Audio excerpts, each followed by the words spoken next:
Lights, camera, debate, ignite, passion strong under the spotlight.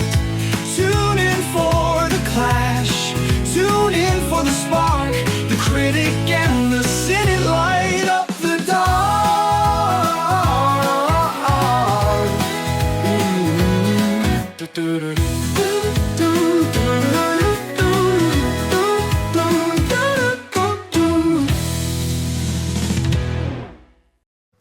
Welcome back to The Critic and the Cynic. Now this one's called Scouting for Christmas. It came out on October 20th, which was the next day. I guess this is once a day. They premiere these, I think, on Friday, Saturday, and Sundays every week, starting at like mid-October. Yeah. Now, here's the thing. This one stars one of the Mowry sisters, Tamara Mowry, one of the twins. I do not believe it has, is it Tia? Tia, yeah. Tia, she doesn't have her on the list. They don't have to do things together, but a Christmas movie with Christmas magic with like seeing double would be cool. But that's not the case here. In fact, our plot summary is really short. It says, real love is the most prime real estate is the tagline. And then it says, busy realtor and single mom Angela meets bakery owner William after her daughter tries to set them up by having him cater her scout troops holiday event. Now this seems incredibly generic. Yes, but at least it's flip-flopped. She's more of the businesswoman. Well, I guess they're both. I think it comes down to this daughter situation. She's got a daughter in the Girl Scouts. Girl Scouts gotta have Girl Scout cookies, right? I don't think they go to local bakeries for those. Never know. So I'm thinking this is a very grounded one. When I look at Christmas movies, sometimes I look for Christmas magic, right? And what I deem to be a real Christmas movie, which I guess is an arguable thing because people always like to fight about Die Hard. For me, it's not about the setting of Christmas, it's about the feeling of Christmas. This is actually one of the reasons why I wanted to watch the Danny DeVito movie. He has a Christmas movie that I don't think is on our list at all. But I wanted to watch it because it takes place in August. He's giving a kid who's, I don't know, who's sick or dying or something, allowing them to have a Christmas in August. So that's proving the point that you can have an August Christmas movie and have it feel like Christmas. But then you can have a movie that's set during Christmas and not feel like Christmas at all. So, in my opinion, if a movie doesn't have that Christmas magic, the Christmas spirit, it's not much of a Christmas movie. I don't know about this. This looks like a setting of Christmas. I'm not getting anything out of this. I think out of those three, this is going to be the worst. But who knows? Maybe it's going to be the best. 2 hours later. Arguably, this was the best acted of the three, except for the leading man, in my opinion. That may be true. However, I think it's comparable to the first movie. I think that the first movie was well done overall, but like, I don't know.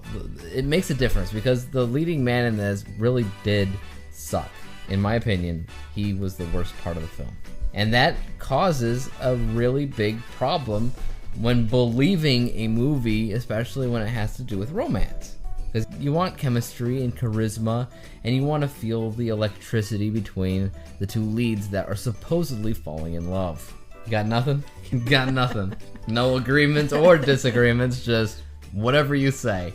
Well, I mean, I did feel the chemistry from her. Like, I believed that she was attracted and falling for him. I just didn't believe it the other way around. That makes no sense because it's acting.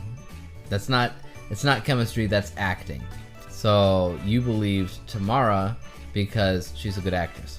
And everybody in the movie was better than him. This is true. Because they had no chemistry.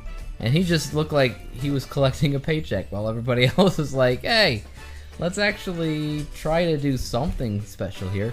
I think that in terms of plot and importance, I think this is one of the more important ones probably just because of the kid. Well, and it resonates more with me because I am a mom. And so, like, watching a story where we're not dealing with two younger characters trying to figure out their life, you're already dealing with a parent and trying to do the best by her child. That I understand. However, I will say that Christmas movies in general, I mentioned this to you while the recorder was off, but I prefer Christmas movies with a little bit of magic in them. But even if there's not any magic in a movie like this, one thing that you can always look forward to is sometimes kids can make a movie feel that much more magical, Christmas or not, and you don't need Santa Claus or anything. But when you're younger, Christmas is like a completely different thing to you than when you're older. So I think that's part of the youth in us that speak to us. That's why kids are important in Christmas movies, in my opinion. So it's nice to have the kid there. I think that helped it make it feel a little bit more like Christmas, even though it was, I don't know, like the plot-wise, you had a lot of real estate from her side and a lot of baking stuff on his side, and of course the daughter was Girl Scouts. So... But even with that, this was, I think, the least convoluted of the three. They took the time to focus on what the main storyline was without having all these weird underlying twists and turns. And I also think that when they had more serious moments, they weren't trying to gloss over them and they weren't sugarcoating them. And again, I had tears a couple times. And that's, I'd also argue that once again, this is acting. This is Tamara, however you say her name. I think that she's good, she's talented, she's been in the business for a very long time and has gotten used to certain moments like this in different experiences than with Hallmark. With Hallmark, I don't know if they have people on set that are like, okay, dramatic scene, this is how you play it, this is how you feel during it, this is what you're trying to convey. Hallmark is just like, ooh, it's just a sad moment because we're Hallmark. But because of her history, I think it actually helped out a little bit during those moments. I think everything that you think is good about this movie is because of her. That is definitely a possibility. So, that's what we got going on here. Did we say our three things? I think Tamara is one, for sure. I said the kid. I think the inclusion of the kid helped it feel a little bit more homey, a little bit more Christmassy, and everything. You have another one? Yeah, I think the fact that it brought a little bit more drama and had a little bit more grounding in reality. It was just, it wasn't so superficial. Yeah. So, 1 in 10 or your percentages, what would you rate it? I think I would go like 70, 75. All right. I'm going to stick with what I gave the first movie and say 6, maybe 6.5.